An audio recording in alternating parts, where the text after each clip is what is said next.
माणसाच्या मुख्य गरजा कोणत्या आहेत? अन्न, वस्त्र, निवारा, बरोबर. तसंच शिक्षण आणि आरोग्य. बरोबर. ह्या माणसाच्या मूलभूत गरजा आहेत 5. तर आज आपण वस्त्र आणि आपली गरज हे पाहणार आहोत. वस्त्र आणि आपली गरज. आता आपण कपडे सगळेजण वापरतो, बरोबर का? या भूमिमातेवरील प्रत्येक व्यक्ती कपडे वापरतो, पण तो त्याच्या गरजेप्रमाणे कपडे वापरतो, बरोबर. तसंच आपले शाळेचे कपडे वेगळे, घरी झोपायचे कपडे वेगळे, बरोबर. झोपायचे नाईट ड्रेस वेगळा. तसंच हिवाळ्यामध्ये जास्त चादरी घेऊन झोपतो, बरोबर. एक उदाहरण. तसंच उन्हाळ्यामध्ये कपडे सुती असते, पातळ कपडे असते. हिवाळ्यामध्ये थोडे जाड कपडे असते, बरोबर. तसंच हिवाळ्यामध्ये फुल पॅन्ट फुल शर्ट सुद्धा वापरतात बरेच लोक. स्वेटर वापरतात, मफलर वापरतात हिवाळ्यामध्ये. उन्हाळ्यामध्ये वापरत नाही. पावसाळ्यामध्ये छत्री, रेनकोट असे कपडेमध्ये ऋतूनुसार सुद्धा बदल असतो, बरोबर.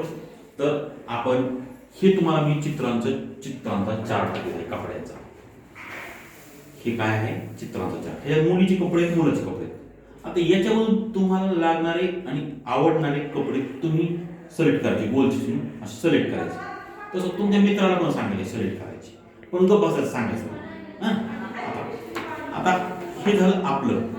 आपल्याला कपडे कोणते लागतात, कोणत्या दिवशी कोणते कपडे घालायचे. आता बुधवारी शाळेला सिव्हिल ड्रेस असतो, त्या दिवशी आपण हे कपडे वेगळे कपडे घालतो, शाळेत असतो, बरोबर. दिवसातून किती वेळा कपडे बदलायचे हे पण नाही. निवडलेल्या कपड्यामध्ये अजून काही कपडे आपल्याकडे असावेत असं वाटतंय का?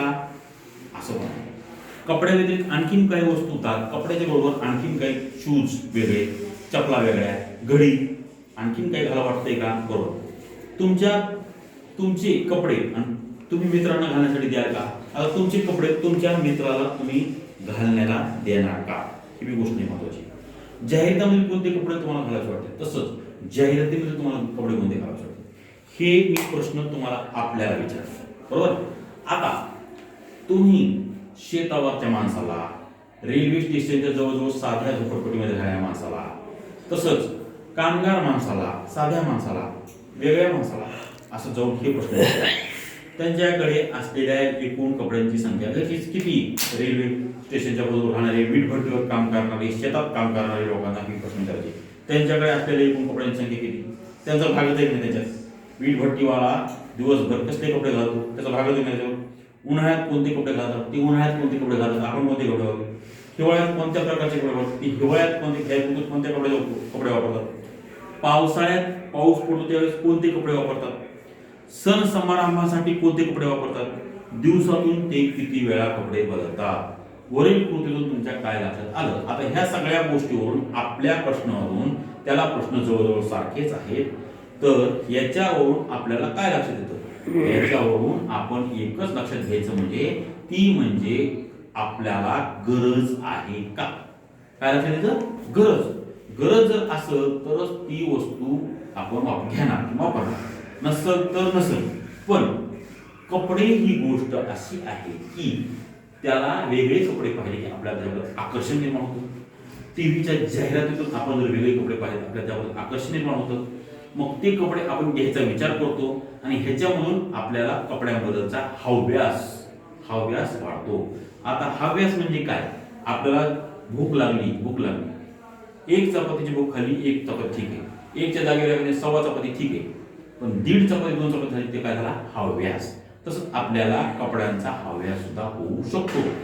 प्रसार माध्यम म्हणजे टीव्हीवरच्या किंवा रस्त्यावरच्या वेगवेगळ्या आकर्षक जाहिरातीमधून वस्तूवर निर्माण होणारे आकर्षण हव्यासामध्ये भर घालतं आणि हे जे आपण पाहतो ऍडव्हर्टाईज त्याच्यावर आपल्याला हव्यास तयार होतो, त्याच्यामधून हव्यास जास्त तयार होतो.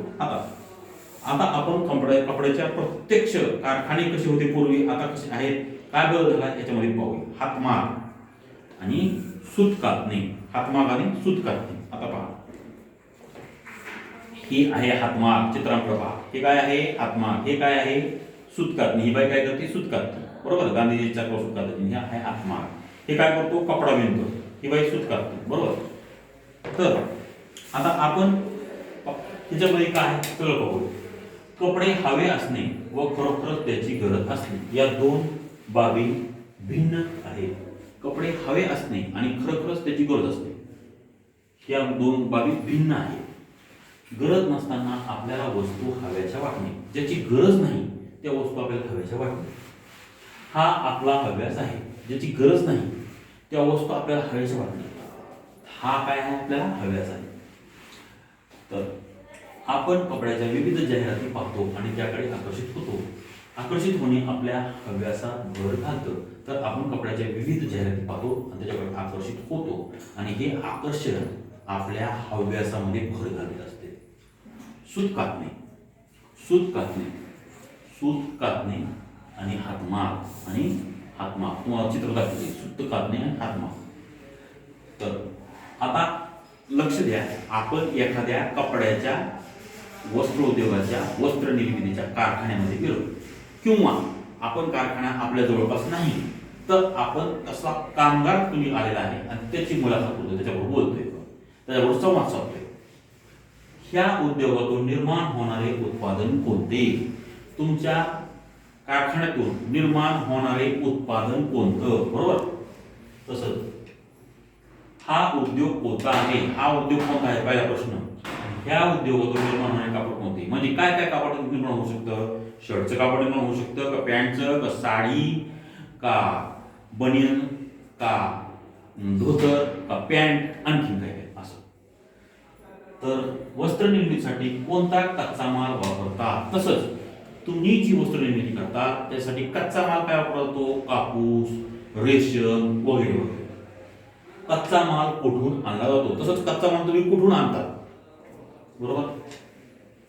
कच्च्या मालाचे स्वरूप काय असते आणि त्याचं स्वरूप काय असतं? त्याला काय भाव असतो? बरोबर. तयार होणारे उत्पादन विक्रीसाठी कोठे पाठवले जाते? तयार होणारं उत्पादन विक्रीसाठी तुम्ही कुठं कुठं पाठवतात? आता काही उत्पादन आपल्या देशाच्या बाहेरच्या देशात सुद्धा जाते. बरोबर. तसंच बाहेरच्या देशातून काही उत्पादन आपल्यापाशी सुद्धा येते. तर तुम्ही कुठं कुठं पाठवतो ते उत्पादन? बरोबर. या वस्त्रांचा वापर कोणत्या ऋतूमध्ये केला जातो? तसंच तुमची जे वस्त्र निर्मिती करतात त्याचा कोणत्या ऋतूमध्ये वापर केला जातो? या उद्योगासाठी कोणत्या प्रकारचे कामगार लागतात आणि या उद्योगासाठी कोणत्या प्रकारचे कामगार लागतात? हे कामगार कुठून उपलब्ध होतात? हे कामगार कुठून उपलब्ध होतात? आता याच्यामध्ये काय आहे? कुशल कामगार आणि साधे कामगार असे दोन प्रकार. आता वस्त्रोद्योगात पूर्वीपेक्षा कोणकोणते बदल झाले आहेत?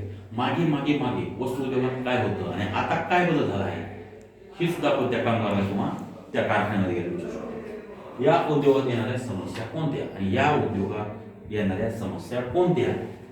महाराष्ट्र राज्यातील वैशिष्ट्यपूर्ण वस्त्र निर्मितीची उदाहरणे पाहूया. महाराष्ट्र आपण कुठे राहतो? महाराष्ट्रात. तर महाराष्ट्रात कोठे कोठे काय काय प्रसिद्ध आहे हे आपण पाहूया. हे तुम्हाला माहित आहे का? आपण कोणत्या जिल्ह्यात राहतो? आपण सोलापूर जिल्ह्यात राहतो. बरोबर. सोलापूरची काय प्रसिद्ध आहे? चादर. सोलापूरची काय प्रसिद्ध आहे? चादर. आपण आपल्या जिल्ह्यात जिथे राहतो तिथे सुरुवात करूया. आता पैठण कुठे आहे माहिती का? औरंगाबाद जिल्ह्यात पैठण हे गाव आहे.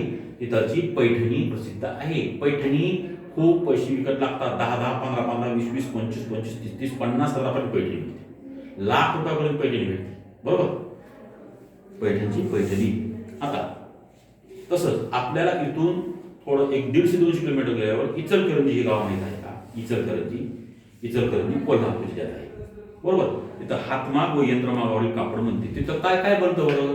तिथं मागे मागे मागे धोतर बनायचं. आता तिथं हिरो शर्ट म्हणजे पांढरं कापड, तसंच असले कपडे, पॅन्टचे कपडे, जीन्स पॅन्ट, टी शर्ट हे सुद्धा त्या इचलकरंजीला बनतंय. बरोबर. आता औरंगाबादची हिमरू शाल ही प्रसिद्ध आहे. तसंच हे महाराष्ट्रात झालं. तसंच येवल्याची साडी पण प्रसिद्ध आहे. काय काय पाहिलं आपण? पैठणची पैठणी, येवल्याची साडी, औरंगाबादची हिमरू शाल, सोलापूर चादर, इचलकरंजी हातमाग व यंत्रमागावरील कापड. बरोबर. हे प्रसिद्ध आहे. 1 मिनिट. तर आपल्याला हा महाराष्ट्राचा नकाशा आहे आपल्या पुस्तकात, सगळ्यांच्या पुस्तकात आहे. तो पहा आणि ह्याच्यामध्ये तुम्हाला हे सगळे इथं सूची दिलेली आहे त्याप्रमाणे या नकाशात दिलेला आहे. तसंच या ज्या साड्या आहेत या साड्या सुद्धा हे इथं दिल्या. चिकन साडी, सिल्क साडी, बनारसी, शालू वगैरे वगैरे वगैरे, नारायणपेठी, कांजीवरम, पटोला, म्हैसूर वगैरे हे साडेते प्रकार सुद्धा बाहेरच्या जगभरात आपण प्रसिद्ध आहे.